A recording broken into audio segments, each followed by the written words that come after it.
ganhou, quem perdeu, quem ganhou, ganhou por quê, quem perdeu, perdeu por quê, e quem ganhou o debate, o que é que realmente ganhou, quais são os louros dessa vitória. O Lula, ele já começa o debate cometendo gafes. Aqui é só para mostrar bem rápido, aqui é um áudiozinho de uns 20 segundos, ele falando do auxílio de R$600 mil. Seria um baita auxílio, né? Mas ele fala o seguinte, ó. Deve aproximar da Câmara para dizer que o Partido dos Trabalhadores tinha proposto, antes de votar os R$600 mil de auxílio emergencial, R$600 mil de auxílio emergencial. Mas beleza. Outra coisa, falando em educação, o Lula cometeu outra gafe, tentando lacrar para cima de Bolsonaro na questão da pandemia, da questão que as crianças não aprenderam e etc. E Bolsonaro fez algumas pontuações muito importantes quando ele fala da questão que os governadores da esquerda, do PT, foram a favor do fecha tudo, ele foi contra. Bolsonaro nunca foi a favor de trancar tudo, as crianças perderem suas aulas. Já a turma da esquerda, vocês lembram. E aí o Lula, na ânsia de lacrar, falou que ia fazer um mutirão para todo mundo aí, os professores, trabalhar, quem sabe aí no domingo, quem sabe no sábado. E aí os próprios petistas começaram a repercutir isso. Aqui é só um perfil que diz, ó, professor trabalhar sábado e domingo? Tá de sacanagem, Lula? Pô, Lula, que onda é essa? O Mário Frias pegou o recorte, vocês devem ter visto, né? Quem não notou. Mas olha aqui.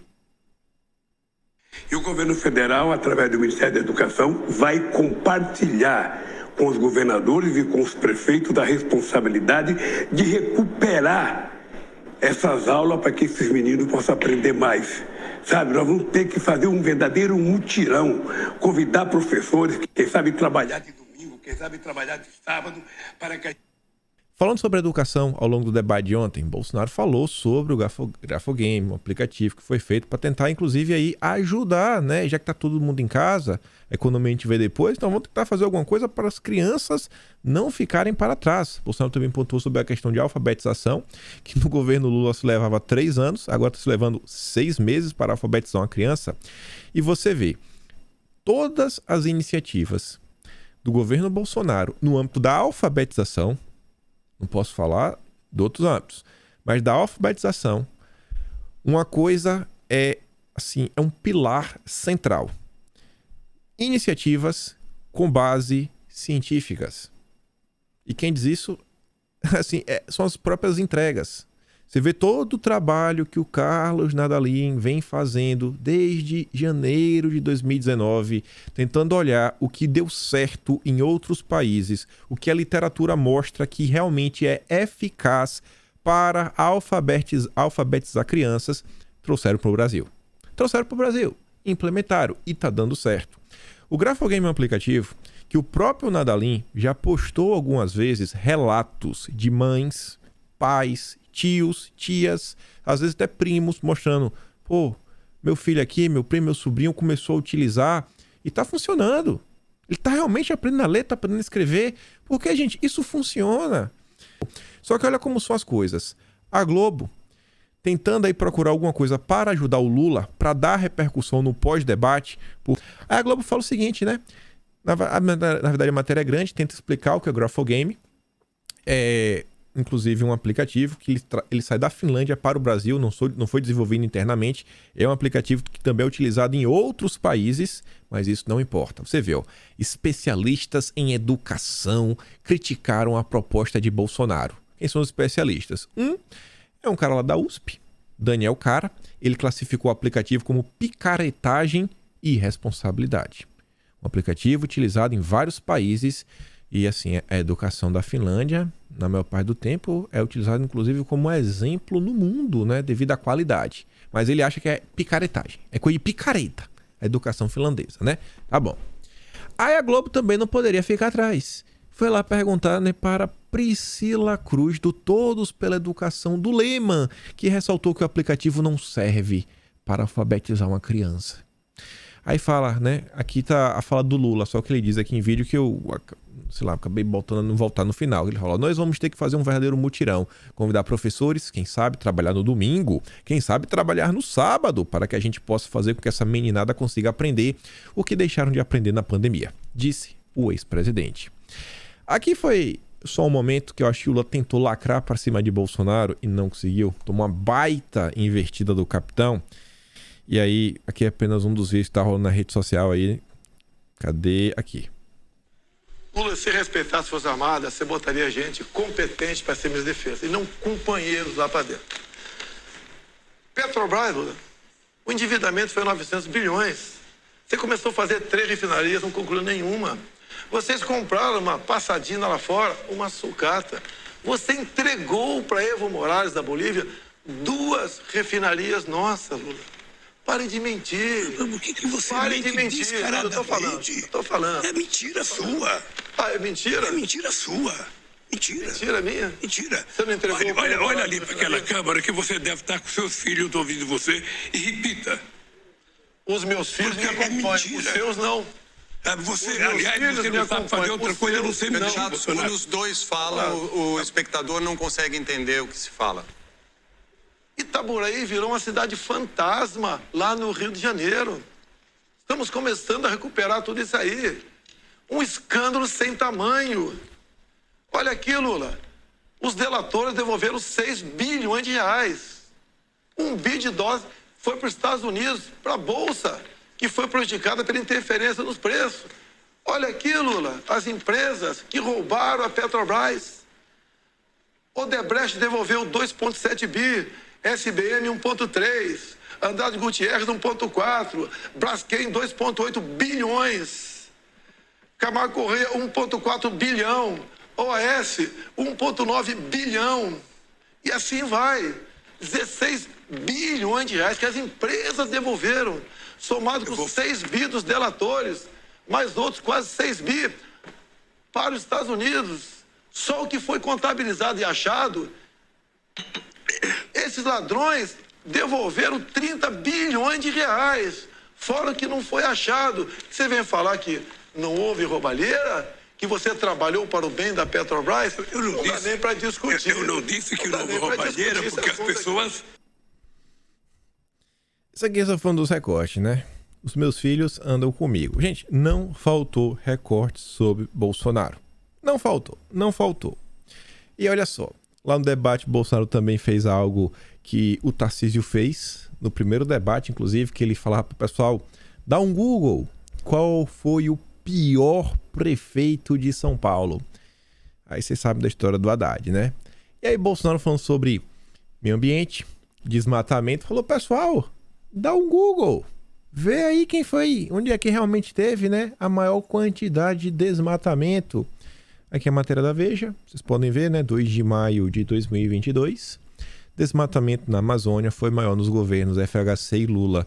Destruição da Amazônia no governo Bolsonaro, porém, vem aumentando e já está acima dos níveis da administração Dilma e Temer. Mas o recorde mesmo foi FHC e Lula.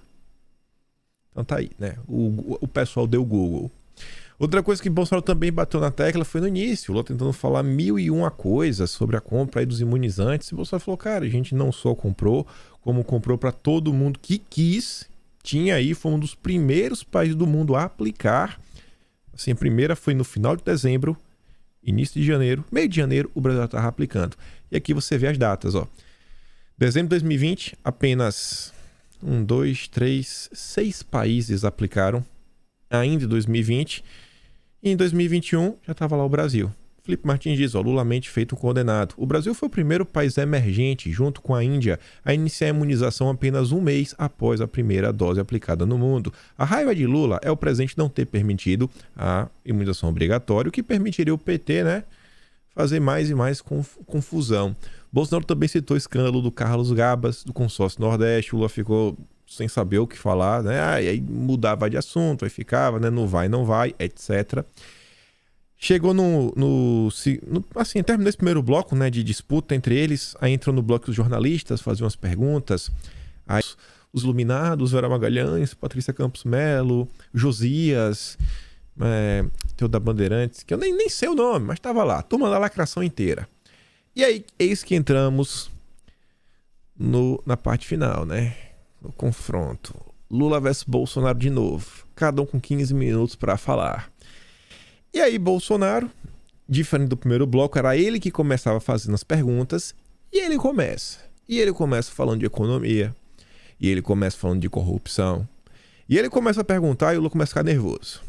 E o Lula começa a interromper Bolsonaro várias vezes, ao ponto que a turma da Bandeirante teve que falar: Lula, respeita, sabe, o direito do outro candidato falar.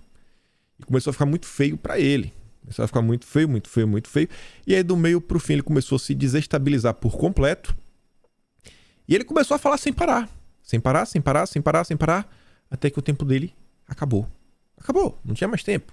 E assim, já não tem mais tempo, então é o que falar. Ou seja, todo o tempo restante era de Bolsonaro para falar sem ser interrompido, sem nenhuma narrativa maluca sendo da boca do Lula. E aí ele deu cambalhota, né? Pra nem explicar. Vocês viram ao longo do debate.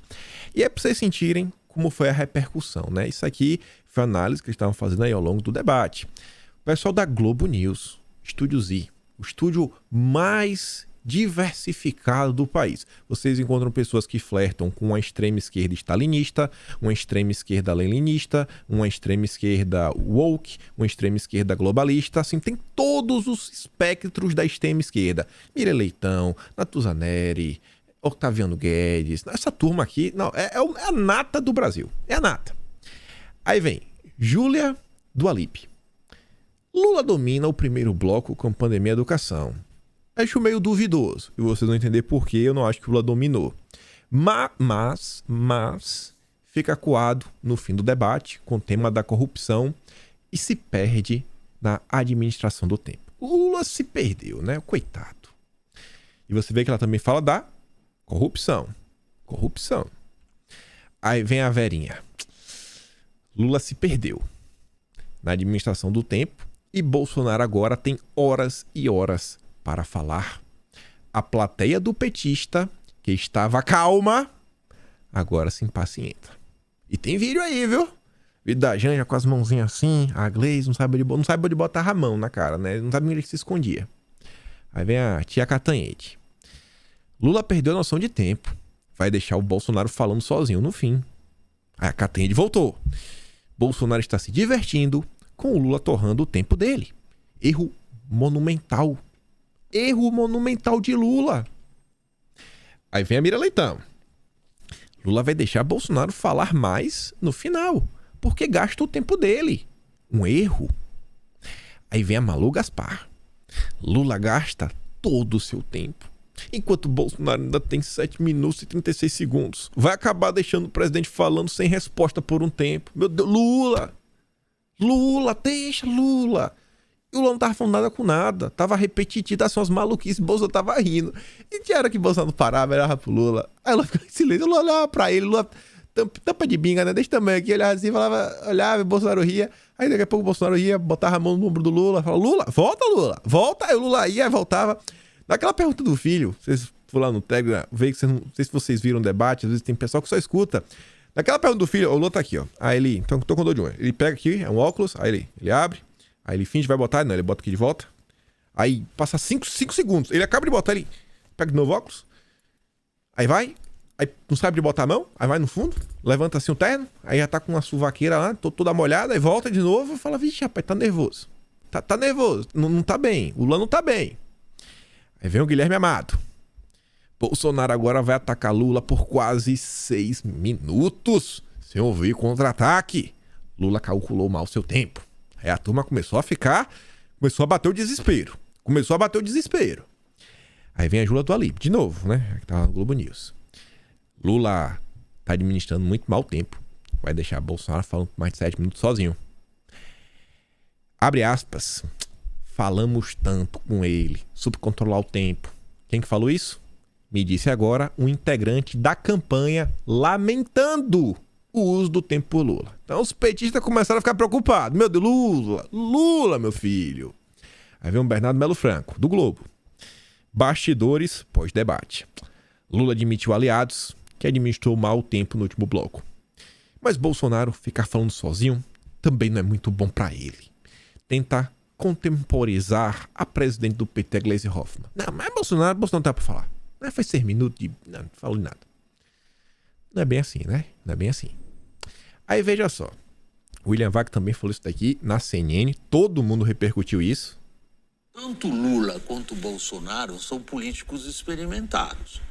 Eu não consegui entender por que o Lula perde o controle do tempo e do argumento no terceiro bloco. Quando ele passa a ser repetitivo, começa a argumentar em círculos, começa a repetir a mesma frase, com a qual ele, claro, tem já praticamente decorada, e entrega para o adversário 5 minutos. Para nós de televisão, 5 minutos é uma eternidade. Isso equivale a meio jornal impresso. Ele é tanto Lula quanto Bolsonaro. Você vê, né? E repetitivo, não tem argumento. Repetitivo. William Vac falando isso daí, viu? Fico pensando como é que tava ali o Filipinho da Quest, né? Ouvindo isso daí, Lula, candidato do coração dele. Foi, tá, não critica o Lula, William Vac. Não critica. Aí veja. Igor Gadelha. Bolsonaro domina esse segundo confronto de 15 minutos entre os candidatos com o tema corrupção. Lula vai para a defensiva e demonstra nervosismo. As pessoas percebem isso. O povo não é besta. O povo não é besta. Vera Magalhães. Bolsonaro pergunta a Lula quem vai ser seu ministro da Economia. O petista ri, ignora a pergunta e volta a falar das realizações de seu governo. Será que as pessoas não percebem quando alguém foge da pergunta? Aí o Guilherme Amado. Lula tirou o debate da corrupção, onde ele estava sendo jantado por Bolsonaro e levou para a economia. Estava sendo jantado por Bolsonaro. Foi o Guilherme Amado que escreveu isso. E aí, veja só, eu não falei para vocês que eu acho que no primeiro bloco, eu não acho que o Lula também saiu melhor, porque você tem que parar para pensar o seguinte: quem vota no Lula adora ver uma lacraçãozinha. Quem vota em Bolsonaro adora ver uma mitadinha. E a turma que tá no meio, né? Os isentão é uma galera que é estranha. Às vezes é por pura estética. Eu não gosto do Bolsonaro porque ele é meio grosso, mas o Lula é meio que ladrão, etc. Então, ambos candidatos têm que trabalhar, né? Alguma questão, pegar esse cara que tá no meio que você não sabe. Você não sabe porque ele não tem candidato. Né? Ele é um ser muito iluminado. Ele gosta de ficar em cima do muro, porque ele acha que todos os políticos são iguais. É aquela ladainha que vocês já sabem.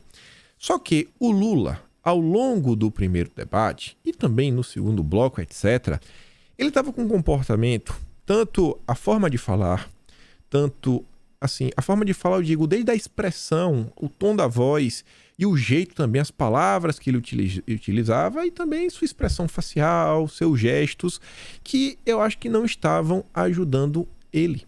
Eu realmente acho. E por que eu te digo isso? A soberba do Lula. E como isso, às vezes, pega mal. As pessoas não gostam de quem é arrogante. O Gustavo Zucchi diz, Lula usa e abusa de sorrisinhos e risadas. Lembra Aécio contra Dilma. Em 2014, que sua postura, cheia de sorrisos, não pegou bem em parte do eleitorado. Pode parecer arrogância. O cara que responde ele se chama Grimaldo. Tinha notado isso também. O Grimaldo é petista. Senta no perfil, não é infiltrado. É petista. Tá lá, Lula 13. Senta no perfil, pode olhar. É petista. Os próprios petistas falando, pode parecer arrogante, viu? Eu notei isso daí. Aí vem ali o Rafael, né? Jacaré, né? A turma também da esquerda. Idem. Por outro lado, foi o Lula quem, no peito da lábia, mudou o resultado daquela eleição. Mas ele também notou, né? Que o Lula tá meio soberbo, meio arrogante. Aí eu falei, rapaz, vou dar uma pesquisada aqui. A esquerda fala isso? Beleza. Mas o que é que a esquerda... A direita fala isso? Beleza. E a esquerda? O que é que a esquerda tem a falar? Aqui temos apenas perfis ou isentão ou mais à esquerda. O próprio Igor Gadelha. Lula provocou diversas vezes, mas Bolsonaro está conseguindo manter o controle nesses quase 40 minutos iniciais. Bolsonaro estava falando de forma assim, bem serena, bem tranquila, com a estética que para aquele cara, Bolsonaro é grosso, é rude, eu não voto em Bolsonaro porque ele não gosta de não sei quem. Sabe aquele cara chato? Aí ele vê um Bolsonaro diferente, fala, pô, bicho. E não é só o Bolsonaro diferente, ele vê Bolsonaro e ele faz a comparação com Lula. Às vezes a pessoa nem faz isso de forma racional, Mas o cérebro manda mensagem, fala, pô, um lado tá calmo, sereno, tranquilo, o outro lado tá raivoso, gritando e desesperado, tremendo com um sorrisinho de deboche. A galera não gosta disso. Aí vem a Karina Sérgio Gomes. Essa menina, eu sei que ela é de esquerda, porque ela inclusive colocou uma imagem dos petistas com os tucanos e ela falando pro Eduardo Leite abraçar o Lula para vencer no Rio Grande do Sul. Ela diz, eu acho esse discurso de já ganhou do Lula soa muito arrogante. Aí vem esse Marcos Vinícius, até ligado a algum grupo aí, meio tipo uma espécie de ONG. Lula perdeu a linha, não gostei. Ficar falando para Bolsonaro reconhecer que ele era um bom presidente soa soberbo. Aí vem o Eduardo Cunha, ele fala, né? Foi um verdadeiro massacre. Bolsonaro com inteligência deu corda para Lula esgotar o seu tempo. Bastante nervoso, ficando com quase metade do tempo para falar sozinho. A estratégia foi vitoriosa. Eu fui parar para ler os comentários nesse post do Cunha e tava lá o Diogo Virgílio Sarto. Não é bolsonarista, esse tá mais pro isentão, terceira via. O Bolsonaro comprovou que tem uma retórica, uma eloquência e dicção consistente, melhores que o Lula, além, demonstrou ter um controle e equilíbrios maiores sobre suas ações. Além disso, nunca interrompeu o Lula enquanto o mesmo falava. E não riu e não foi irônico com Lula. Esse cara que ele não é apoiador de Bolsonaro. Então, eu não consigo olhar o debate e falar, o Lula venceu. Foi porque venceu, irmão. O debate é para trazer votos. O Lula falou para a esquerda. Bolsonaro ele conseguiu, através do exemplo, do jeito de falar, de suas ações e atitudes, conseguir passar uma imagem melhor, imagem melhor de um cara mais centrado, mais tranquilo, mais coerente. Povo constituinte periódico, perfil de extrema esquerda. Não entendo porque o Lula fica repetindo que vai ganhar a eleição. É mais do que sabido que cantar vitória antes da eleição é tiro no pé. Soar arrogante e não acrescenta patavina. Para mim, é vacilo. A própria esquerda com medo do comportamento do Lula. Aí vem Diego Stelson. Esse aqui é um perfil que só fala de esporte e futebol, assim. Não é de esquerda, não consegui identificar. Até agora, vencedores. Primeiro bloco, Lula. Só que ele coloca entre parênteses. Se eleitor não achar arrogante. Olha a quantidade de pessoas da própria esquerda falando, o Lula tá meio arrogante, hein? Aí vem o Giovanni. Lula tá eleito? Que cara soberbo. Esse aqui é o típico perfil no Twitter que acompanha futebol. Você entra no perfil do cara, é só futebol de cima até embaixo. Os perfis que esse cara segue. Eu fui e falei, não, eu não vou trazer ninguém da direita aqui. Que é muito fácil eu trazer as postagens da turma da direita criticando, falando, o Lula ganhou, o Lula perdeu, etc. Não, vamos pegar a própria esquerda. Vamos pegar o isentão. O cara que você vê, esse cara não apoia Bolsonaro. Pode ir atrás e checar esses perfis. Vai lá, vê se esses perfis aqui são os bolsonaristas. Charles Odevan Xavier. Presidente Lula, parabéns pelo primeiro debate do segundo turno. Então já deu pra sentir que é petista, né? A taxa chamou Lula de presidente. Mas ele vem, Entretanto, percebi algo que não deve ter no próximo.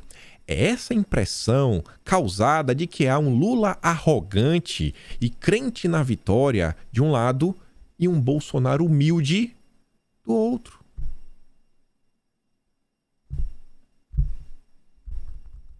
Aí diz, a coisa que ele não é, mas pode parecer que é.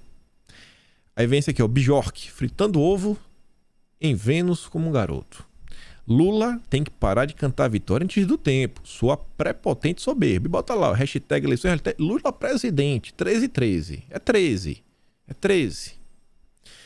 Ainda tem esse daqui, É um perfil que tinha feito uma postagem inicialmente, fazendo piada ao debate presidencial e já prevejo Lula argumentando, embora seja contando a história do passado, passa a bola para Bolsonaro, Bolsonaro diz embroxava, Venezuela, Cuba. Ele quer tirar onda com Bolsonaro. Aí esse perfil volta. Lula pouco arrogante no debate. Lula para moderador. Primeira coisa que você tem que aprender para Bolsonaro, eu vou ser presidente. O povo já tem ranço e o maluco chega com essas. O povo já tá com ranço do Lula e ele vem com essa. Juro que eu esperava que Lula fosse mais inteligente, mas tá levando paulada do Bolsonaro. PQP. Então eu não consigo falar perante isso daqui que o Lula foi o vitorioso do primeiro bloco. Eu não consigo. Esses dois perfis, esse primeiro aqui, o Vilmar, é perfil bem terceira via. Boliche Brasil. Lula soberbo, subestimou o adversário, jogou de salto alto, começou um spire na primeira bola, tropeçou e quebrou o salto na segunda, levou um strike na terceira e perdeu o campeonato. A Mariane também de Seravia. Lula não respondeu quem vai ser ministro da Economia e nem sobre seus escândalos de corrupção. Só eu percebi que ele está muito orgulhoso e soberbo. As pessoas percebem. Esse perfil dessa menina tem uns 60 seguidores. 40 e poucos seguidores. Virou até matéria no Poder 360. Lula sorri de maneira irônica para tentar desacreditar Bolsonaro. Petista sorriu em tom de deboche várias vezes, inclusive quando o presidente falava sobre governos de esquerda. Agora responder que é bom nada. Aí ela diz, é aquela máxima de que não tem como se defender de fatos públicos e notórios. Só lhe resta fazer gracinha. É nítida a falta de condições de gerir um país, vive de repetir falas de décadas, não debate, precisa se defender o tempo todo. E aí, no terceiro bloco, quando o Lula tinha um pouco menos de 1 minuto e meio, estava com 1 minuto e 26 segundos, aí Bolsonaro estava com ampla vantagem, ele fez uma perguntinha. Alô, Lula, vamos debater uma coisa assim, bora, faz pergunta. Ele fala, Lula, Daniel Ortega é o seu amigo? Olha lá, faz pergunta. Daniel Ortega é seu amigo, Lula? Bora, faça pergunta. Ele é seu amigo, Lula? Faça a pergunta. Eu falei, rapaz, não é possível. O Bolsonaro falou 3 vezes. O Bolsonaro até postou o recorte desse vídeo no perfil oficial dele lá no Twitter, mas tem música de fundo. Aí, porque é diretoral, não vou dar play aqui, eu não peguei nenhum recorte. Mas você vê, Bolsonaro pergunta 3 vezes, Ortega, é teu amigo, Lula? E o Lula não responde. Ele fica, faça pergunta. Faça pergunta. E o Bolsonaro falou, é teu amigo? Faça pergunta. E aí, acabou o debate. E o Josias meio que fez uma análise ali bem rápida, né? Vou voltar no Josias daqui a pouco. Agora eu vou trazer essa porque ele fala dessa questão da Nicarágua. Cadê você, Josias? Pô, eu não baixei esse vídeo. Pera aí. Dá um pause aqui, rapidinho. Aí. E o terceiro bloco foi inteiramente dominado pelo Bolsonaro. Ele não administrou o tempo, o Lula. Lula deu de graça para o Bolsonaro 7 minutos para ele sapatear em cima dos governos do PT. E o Lula não lidou adequadamente com o problema da corrupção. Ele não lidou adequadamente. E não lidou adequadamente também com o problema que é muito explorado pelo Bolsonaro, a relação do PT com as ditaduras latino-americanas, né? E eu não entendo por que o Lula faz isso. Porque qual é a necessidade que ele tem de se atrelar a Nicarágua? Por que ele não pode se desvencilhar disso, não pode dar uma resposta categórica em relação à Nicarágua? Então ele permite que o Bolsonaro nade de braçada nesse assunto. Então eu me arriscaria a dizer que você não teve nocaute, mas o Bolsonaro encostou o Lula de tal forma nas cordas, na fase final do debate, e o Lula administrou tão precariamente o seu tempo, que eu me arriscaria a dizer que o Bolsonaro venceu esse debate por ponto. Tá aqui falando, né, que o Bolsonaro venceu. Mas calma. Eu acho que o Lula não consegue falar da Nicarágua porque eles são amigos, né? O Lula não gosta de trair os seus amigos. Deve ser por causa disso. E é pra você ver. Vou até começar por baixo já. A Vera Magalhães chutou o pau da barraca. Lula não condena a ditadura da Nicarágua. Para não restar dúvidas.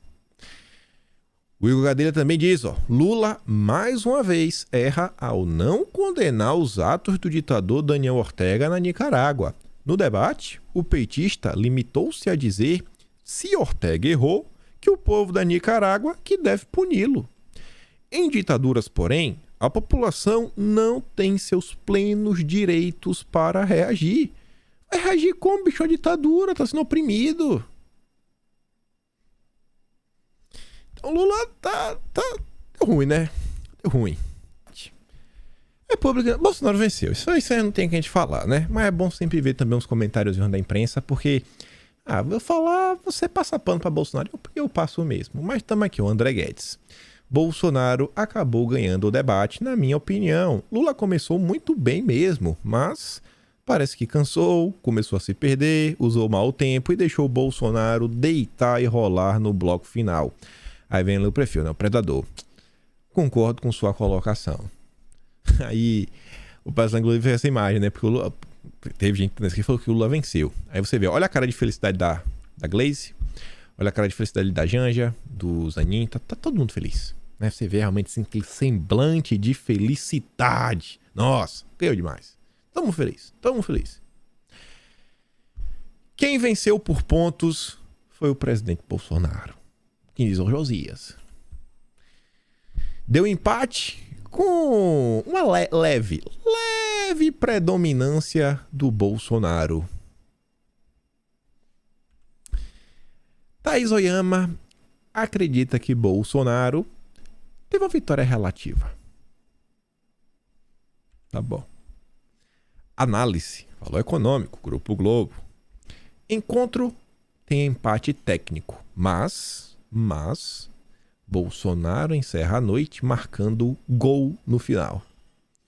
É o empate que Bolsonaro faz gol. Tá bom. E aí temos o Merval Pereira. Aí, o Merval, né? Não adianta ter posse de bola e não fazer gol. O Fluminense, de vez em quando, mais com frequência do que eu gostaria, domina o jogo, domina a bola e não faz gol. Aí não adianta. Então, o Lula, na primeira parte, ele foi bem, fez alguns gols e encurralou o Bolsonaro. Mas, a partir dali, o Bolsonaro passou a dominar o debate. A gente vai voltar naquela matéria da Globo, do Grafogame. O ex-Costegui fala o seguinte: cortes do debate favoráveis a Bolsonaro já dominando o TikTok. Mais uma vez, os bolsonaristas mostram capacidade de mobilização orgânica e inteligência estratégica. O TikTok é uma dessas redes sociais onde você recebe muito conteúdo aleatório, porque o feed dele é aleatório. Você vai passando para cima, ele vai te entregando vários tipos de conteúdo. É política, é tecnologia, é videogame. É um panavoe de formação. Fora a galera dançando, né? Tem aí homem dançando, tem mulher dançando. E aí que entra o ponto. Eu falei para vocês que Bolsonaro teve vários recortes. E realmente teve. Eu podia trazer aqui vários. Tem um menino que sempre faz recorde de vídeo. É o Vinícius. Acho que teve algum post dele aqui ao longo do vídeo. O Vinícius fez uns 12 a 15 recortes. De 12 a 15 recortes. A Elisa fez uns 4 recortes. Não faltaram momentos para Bolsonaro fazer recorte. Agora tu vai no perfil do Lula. O perfil do Lula tem 2 recortes. Ele meio que fazendo uma pergunta, lacrando pra cima de Bolsonaro sobre a pandemia. E ele tira a resposta de Bolsonaro. Ou seja, ele não consegue enquadrar, né? Não consegue imitar pra cima de Bolsonaro, lacrar pra cima de Bolsonaro. Não é o que o Bolsonaro fez, falando dos filhos do Lula, falando que os filhos dele andam com ele, o do Lula não. E o outro recorte que o Lula coloca é a fala final dele. E só. O Lula, até então, quando eu fechei o vídeo, em torno de 7 horas da manhã de hoje, só tinha esses 2 recortes no perfil oficial dele. Só. Não tem recorte. E além de não ter recorte, a própria turma não consegue botar pra coisa andar. E aí fica dependendo, quem sabe, um Felipe Neto da vida, essas grandes pessoas, de criar o conteúdo, né? Manufaturar um conteúdo e entregar pronto pro militante e só compartilhar. Compartilha militante. Aí que vem a Rede Globo. Pegar a questão do Grafogame e falar, pô, aqui o Grafogame, o Lula não lacrou. Mas a gente pode tentar desgastar Bolsonaro. Vamos gerar conteúdo. Porque a notícia ela é um recorte, ela é um recorte do debate. Então você consegue pegar aquela notícia e repercutir. Aí manda no grupo e fala, ó, tá vendo aqui Bolsonaro? É aplicativo picareta. Não serve pra nada. Então, tá entendendo um pouco dessa lógica? Então tem que ter esse conteúdo. E aí é esse conteúdo que ele começa a rodar. Porque aquela notícia, às vezes o pessoal recorta, manda no WhatsApp. Do mesmo jeito que os recortes também rolam no WhatsApp. Também rola no Facebook. Também rola no Instagram, no TikTok, no próprio Twitter. Na própria plataforma aqui no YouTube. Então, o sucesso no debate muitas vezes está no pós-debate, nas pessoas comuns. Assim, no fim da linha. Foi até o que eu falei pra você da questão das mentiras. O PT mente, mas pra cada mentira que o PT tá falando, tem 50 tia do Zap, maluca, que tá aí no WhatsApp virando votos. E eu falo isso porque eu sei que vocês são. Eu só preciso conversar com minha mãe pra saber como é minha mãe. E conversar com a tia do Zap. Aí manda o áudio, que, meu Deus, foi no salão. Precisava fazer a unha, a minha manicure. Assim, é aquele assunto de pessoa comum, aí você vê a empolgação da pessoa. Aí eu falei isso aqui, aí eu converti um voto aqui, converti. É um padrão, é simples, é um padrão. É um padrão. Aí você vê. Isso aqui é a postagem de ontem. Antes do debate. Desculpa. É a postagem de anteontem, do dia 15. Ativista Marcel Joaquim. O cara fez lá uns panfletos. Foi panfletar. E virou um voto. Ele fala que esse cara aqui não votar em ninguém. Eu votei no primeiro turno. E vai votar em agora. Votei em Bolsonaro. Amanda. Postou isso aqui ontem de manhã. Amanda, eu sei que é do Rio Grande do Sul. Tá perto do Parcão. Vem aqui pegar um adesivo do 22. Ela deixa lá o interesse, né? Bora virar voto e parar de reclamar. Então, no final do dia, a grande diferença mesmo é ir atrás do indeciso. É virar o voto. E nesse âmbito aí, o exército do Jair é muito maior do que o exército do Lula. É muito maior. Acho que deu para deixar. Acho que Bolsonaro levou a melhor pelo debate perante o eleitor indeciso. No segundo bloco, não tem nem o que questionar, ele foi muito melhor. E no segundo bloco, eu acho que a grande vitória dele foi a questão dos vários recortes que ele gera material, mantém a campanha acesa, mantém a campanha animada. E vocês, inclusive, estão vendo, né? A turma tava desanimada, não sei o que, todo mundo triste, por causa das fake news. Eu falo, pessoal, vocês não aprenderam ainda? De 2019 pra cá, toda vez que tá o caos, parecendo que o mundo vai acabar, acontece alguma coisa e Bolsonaro salva o dia. O que foi que aconteceu ontem? Aí tá todo mundo agora empolgado de novo. Gente, confia no homem. Confia no homem. Confia. Eu já vi esse filme tantas vezes, eu não consigo mais ficar triste, que eu sei que é só questão de tempo pra Bolsonaro tirar o coelho da cartola. É sempre assim. Tragam votos pro Jair. Vai lá no Telegram, pega os vídeos que eu dei no vídeo de hoje. Vamos nessa. Eu te vejo amanhã. Aquele grande beijo, abraço, tamo juntos. Valeu, meus amigos. Fui!